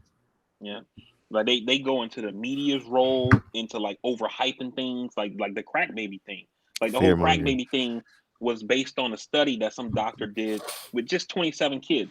Scientific studies don't work that way. Where you 27 people, oh, that means that this is happening across the world, But and they overhyped it, overran it. They go into to the thing with Lynn Bias. Yeah. I mean they hit it from all kind of angles, man. It's just it's I'm telling you, when you watch it, you're gonna be like, what the fuck, yo? Like, especially like growing up in that time, you know what I mean? Like it hits. Yeah. It hits super hard. Yeah. Super hard. Yeah. It's no joke. I'm gonna check it out. I'll have to watch it. I'm so far behind, man. I didn't get to watch the Denzel shit yet. Still haven't watched Tenet. I'm way behind. I got so much shit to catch up on. The Denzel shit. Ugh. I need to take a day and just watch some shows, man. Yeah. Won't be today because it's Super Bowl Sunday. You guys watching anything? Anything else? Anything? I've been still watching The Sopranos. I'm rewatching The Sopranos, that is, and chomping away at the bit on that one. I'm, loving that, man. Tony Soprano. I think it'll never get old on me. I've watched a number of things on Netflix. Um, The Stranger is a series on Netflix that was pretty damn good. There was a movie called shit, I can't remember it, but I can't remember the name of it. Damn. I watched Black Box on Amazon, which was damn good. If you like Get Out, that was a pretty good flick. Warrior is a show that came out on Cinemax and HBO. Just copped it, and there's 2 seasons. If you like kung fu, gore, and sex, you should watch it. I'm about to start Warrior. You recommended it already, so I had it on the list. Yeah, And then my wife started watching it. I think she's like halfway through the first season. bruh. So I'm gonna binge and catch up with her, and then we're gonna watch it together. I watched it in 2 days, both seasons. Gangs of London is another one that was pretty decent. So yeah, I saw a couple joints. The Denzel movie, hated it. The Malcolm and Marie with Denzel's son and Zendaya, hated it. So I've been watching some things, man, some good things out there. I wish I could remember the name of the Netflix movie. I think it was like The Vanishing or The Vanished. The Vanish or something like that. With the missing kid. Yes, that was good. That was good. You like that? It was slow for me. And then, but I can say I didn't know what the hell was gonna happen. Yeah, I didn't see that coming. I didn't see it coming. So yeah, I did not see that coming. For me, I haven't watched much. What did you say, Steve? I'm gonna say I wish I had time to watch TV. Yeah, I haven't watched that much stuff. I watched the Netflix documentary Crack. Obviously, we just talked about it. On that real quick too, Steve, the dude makes a point when they talk about like the government's role, and the one guy who was a dealer, he was like, you can't get a Cuban cigar in this country, right? He was like, one Cuban cigar you can't get in this country. But you telling me motherfuckers was smuggling in 60 tons of coke a year? 60 tons. 1 ton is 2,000 pounds. That's a fact. He was like, come on, bro. You can't tell me the government wasn't doing some shit. That's a fact. Still today. But, Iran-Contra. Yo, when I came back from Jamaica, they stopped these niggas they stopped this dude for having 4 mangoes. 4 fucking mangoes. They stopped him. And he was like, on the plane, he said, no, I don't have anything. When we got off, they damn near tackled him like a terrorist for 4 fucking mangoes that he brought from Jamaica. So, but when he said that, it was one of those things, because like sometimes EJ talks about like some of the stuff, conspiracy, kind of like, yeah, I didn't want to put. So sometimes EJ talks about some conspiracy, and I'm kind of like, but when he said that, it was one of those things that was just like, damn, I never even thought about that way. It makes sense. The Iran-Contra movement. Yeah, I mean, it was documented. All of this stuff is documented, man. Like, it's out there. Like Killer Messenger. Like y'all seen that movie, right? With what's the guy's name that plays Hulk in Marvel Comics? Jeremy Renner, I think is his name. He plays Gary Sinise, not Gary Sinise. I forget the dude's name, his real name, but this guy, Gary Webb. Gary Webb was a journalist for like the San Diego, some small ass paper, and he writes this piece on the Iran-Contra movement. He goes down to Panama. He talks to all these people that say they were involved in the CIA's trafficking of all of these tons of drugs. So basically, the government at some point convinces the Washington Post and others. This guy wins awards for this thing, mind you. They convince the media and writing community to basically shit on him and say this was all a lie and it was false. And then the movie Killer Messenger tells his story kind of in a theatrical way, but then people start following him, people fucking with his house.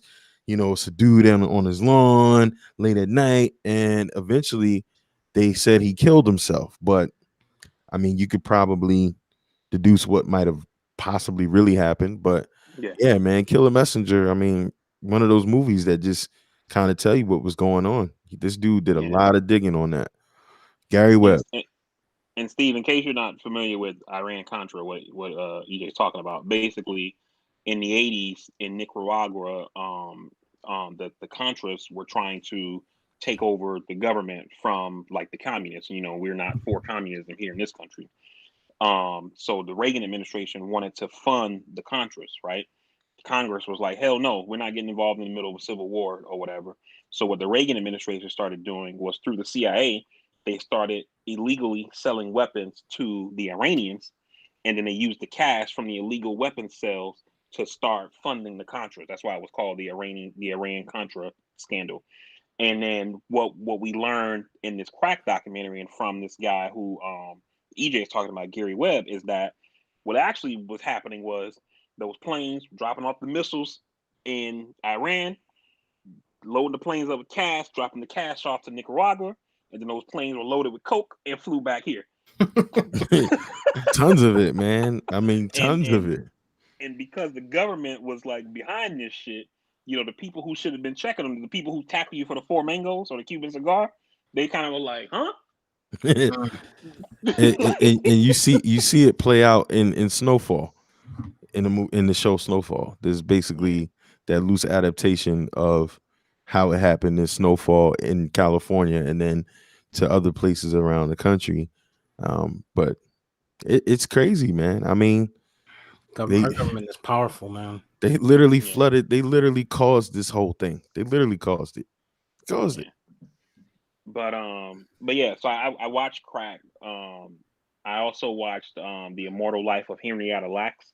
It's an Oprah movie. It's based off a book. I had actually read the book for an assignment in college.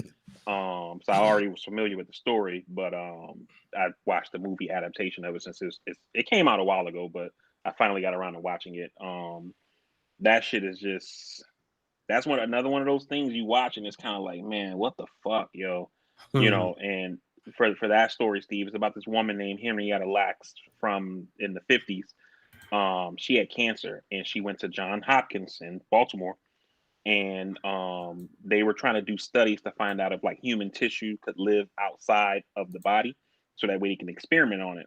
And when they went in to treat her cancer, they did the biopsy. They discovered that her cells not only continue to live outside of the body, but they continue to, you know, regenerate like cells do, where they keep splitting, you know. And Right. her cells are still alive today. From they scraped them back in the 50s, they're still alive today. And what ended up happening was through these cells, they've used these cells. There's not a person alive on this planet who has not benefited from the HeLa. They're called HeLa, HeLa, because they took her name off of it, because by not having her name attached to the cells, they don't have to compensate her or her family in any way. Of And course. there have been, I mean, they've sent the cells to space, you know, deep underwater, all kind of medicine, AIDS research, fucking leukemia. I mean, the polio vaccine. They used these cells to experiment on the polio vaccine. You know, like literally, like I'm not like being hyperbolic here or overstating when I say there's not a person alive on this planet that has not benefited from this woman and her family. They're dirt fucking poor because they've never seen a single penny from this shit. You know, and it's That's why I'm not an organ fucking donor. it's just fucking insane, man. Like how people can just be fucked over, you know. But yeah, so I watched that, and then I watched this other movie called In Other Words. Shit was fucking terrible. In the words. I mean, it was awful. And like we were watching it, and we get like 20 minutes in, right? And my wife is like, "This movie's really bad," and I'm like, "I mean, it's not that bad, you know." And then like I'm like halfway through it, and it's gotten worse. But like I feel like I'm committed at this point. You know what I mean? Is there any actors in it, or No, the only actor that I knew like just from sight was the guy. I don't even know what his real name is, but he used to be on SNL, and then he was on that movie Night of the Roxbury. oh, okay. Oh, Chris Catton. Yeah, he's in it, but he has a very minor role. He has like maybe I think like 3 scenes in the entire movie. But it's basically about this guy who creates this app. It's like a dating app or whatever, and the app keeps matching him with girls that he's not cool with, and he's trying to figure out why. And so he ends up meeting this chick at a club, and then she's there in San Diego, and she's like, "Oh, I'm not from here," but she doesn't speak English or whatever, so she only speaks Spanish. And then so he goes to Mexico and like starts fucking with her, and then he ends up like falling in love with her friend or whatever. And then you find out later that the chick never set up because the app's supposed to like take all of your profile and like match you with a person. And we find out later that the friend is who set up the profile for her, and so that's why he fell in love with her. He fell in love with the friend or whatever. But I mean, the movie itself is just fucking stupid, man. It is terrible. The acting is bad. Everything is just bad. I should have. I don't know. Maybe it's because she was talking shit. I kept watching. I don't know. But that shit was terrible. That's how I felt about the Denzel movie. Yeah, I watched like 10 minutes of the Denzel movie, and then I started to get tired. So I said, you know what, let me turn it off so I don't do a disservice for Denzel. But I'm gonna get back to it and watch it. Yo, this woman I saw on Twitter, she tweeted that Denzel's son, like I don't know what his real name is, but you know, I call him Denzel. He's Denzel's son. John David or something. Yeah. She tweeted, she was like, it was one of those things like, I don't know who needs to hear this, but I'm telling you, John David Washington is going to be a way better actor than his father. And then people started just destroying this chick in the comments. Oh, man. Bitch, have you lost your mind? Fucking. So we are just under 30 days, just under 1 month away from Coming to America 2. March 5th. I think I'm taking the day off. I'm gonna take the weekend off. Watch it a couple times. Yeah, it's Friday. It's a Friday. Probably gonna order a dashiki. You know, like the kids did for Wakanda. I'm gonna have to do that for Zamunda. Facts. Right. Definitely have to. I'm gonna do something though. But I'm excited about it. I want to see. I just hope we don't regret this. Eddie gonna deliver, man. Eddie gonna deliver. I hope so, man. I got faith in that brother. But the previews look good, but I think I'm comparing it to the original, and the original is so. I mean, who ain't seen coming? I mean, we've all seen it. We all know all the lines. You know I have no doubt that it's gonna be funny because they got every fucking black comedian alive is in it. So I have no doubt that it's going to be funny, and they have so much creative genius in it. It's just, I hope the story isn't like just stupid and we just have a bunch of comedy all, throughout the whole shit. You know what I mean? Right. Eddie usually delivers though. When you think about it over time, he usually has delivered, man. He's done some good shit in our time, yo. He has. Absolutely. No doubt, man. But it's just, when you get with them classics, man, it's tough. It's worrisome. It's tough. Definitely worrisome. Yeah. Eddie Murphy, Wesley Snipes, James Earl Jones, James Amos is in it. Arsenio Hall, of course. Leslie Jones, Tracy Morgan, Jermaine Fowler. I know that guy. They brought back Homeboy. She's a queen. Paul Bates. Tiana Taylor's in it. Rotimi. Sheesh. Linnell's in it. Rick Ross. Come on. Rotimi's actually African, so that would make sense. Michael Black's in. They got Rodney Perry. They got a bunch of comedians, a bunch of people in it. I just, like I said, I know we all respect Eddie Murphy and his talent and what he's brought to the culture.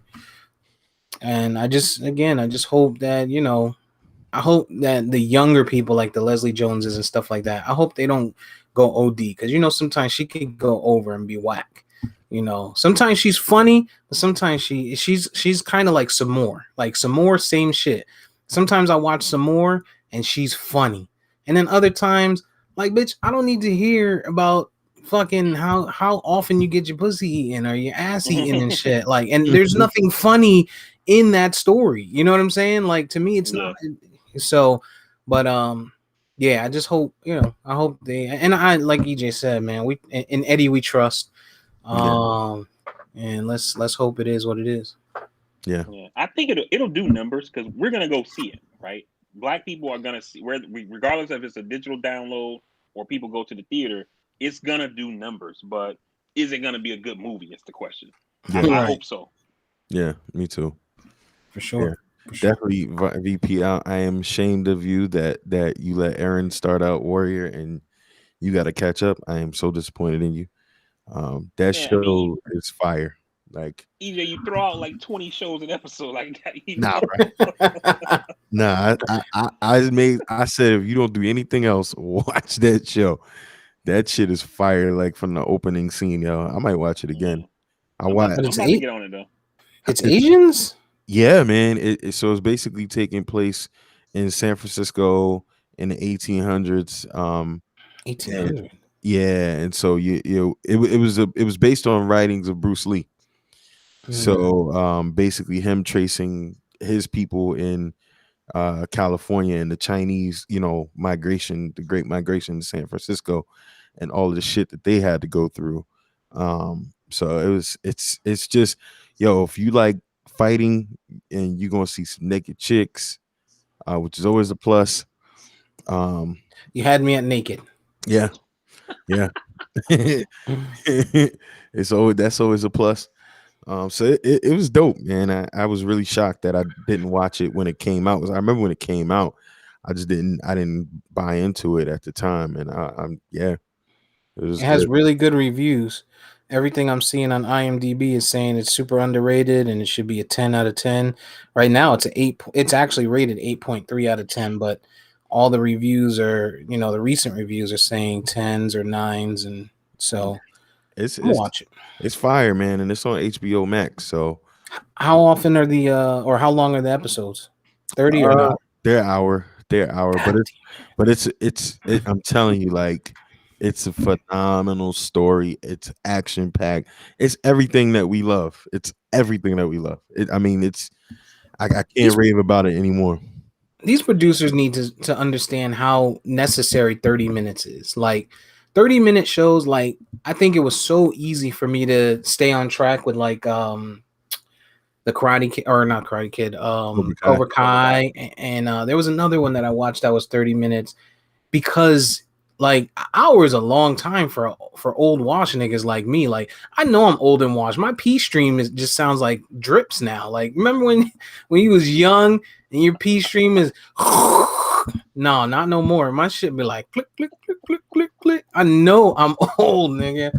So I can't watch a movie for an hour and not get, or a TV show with hour-long episodes and not get tired, man. But I'm gonna try it, man. And all these shows I usually get to like minute 42 and then I start losing it. I'll be like, oh shit, I'm falling asleep. Nah, you're gonna be stuck to this one, I think. Like I don't mind an hour show as long as you're like keeping the shit, like within the main people. When you start going into these storylines that's happening with this C character's friend, like I don't care about that shit. That shit would get me to stop watching quick. Like let's keep it on the A characters. Maybe every now and then we need to do something with a B character, but we shouldn't be getting into like what's happening with the C and D characters and all. Like, come on, bro. Yeah, and Gangs of New York, Gangs of London was another good one, but that comes on AMC Plus, but it's on Fire Stick. That was a pretty good one too. Oh no, that's on Fire Stick for sure. For sure. Yeah, of course on the legal AMC app on the Fire Stick. Shit, I didn't put it up there. I didn't put it up there. Oh man. All right. Well, we got 4.5 hours about till kickoff. I am gonna go drop one of my cars off for an oil change, so gonna go do that. come back and start prepping these chicken wings and maybe actually hit the liquor store, etc. But I don't have Zoom Premium, so it'll probably have to be a WhatsApp Super Bowl party. But I'm thinking Zoomer Bowl party 2021 is a go, man. If you guys are interested, I'm gonna get it going so we can chit chat, show some food around, and just kind of, just chat, just bullshit. I might actually be asleep. Yeah, I was up thoughting. So what else is new? Yeah, I was just about to say that. What else is new?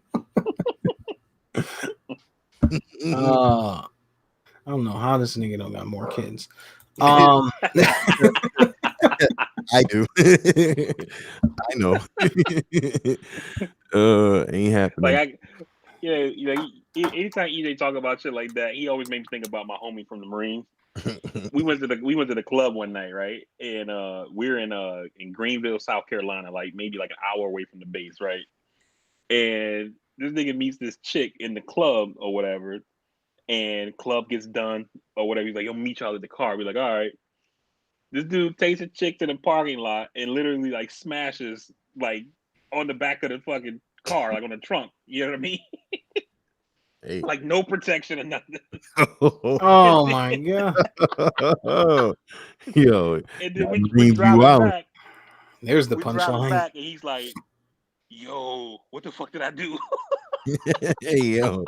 And then so on Monday, this nigga went to medical and get his bore punched or whatever. I don't know, like, you know what I'm talking about, right? Yeah. Okay.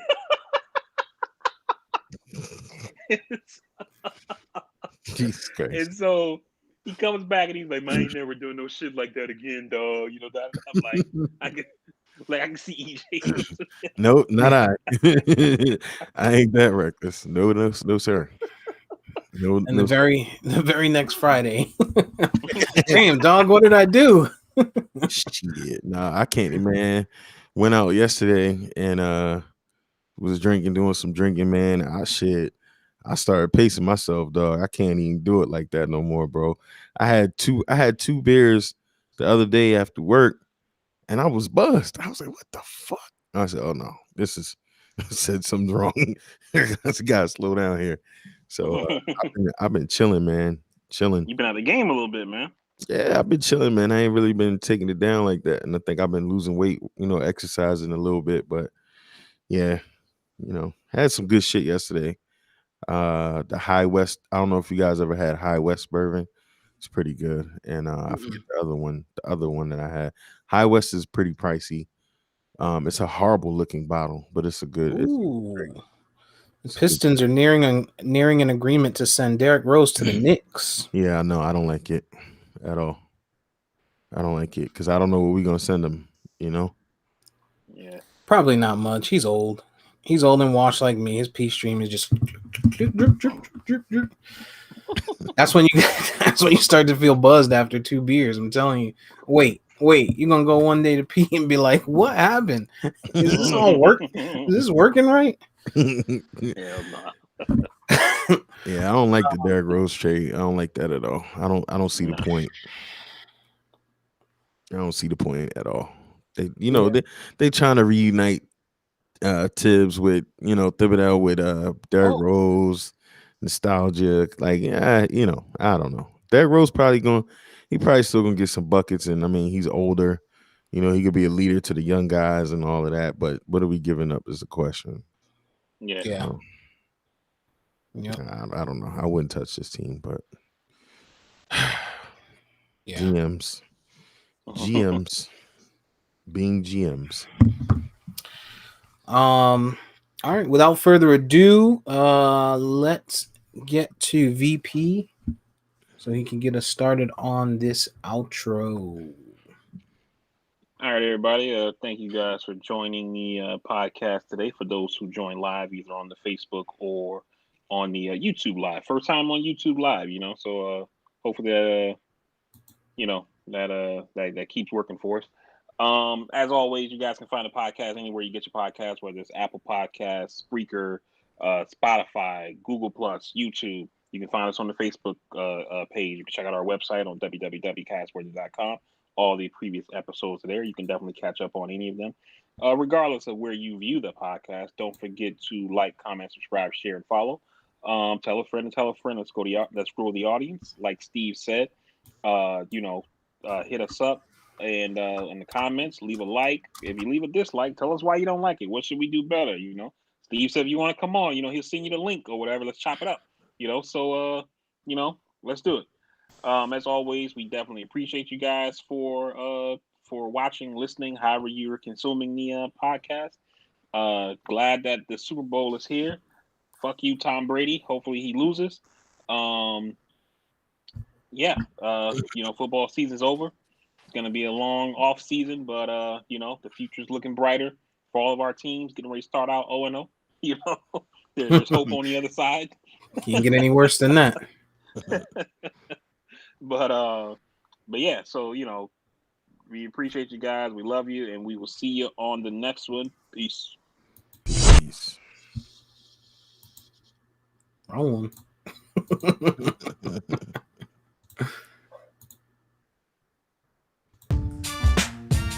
That's the one we were looking for.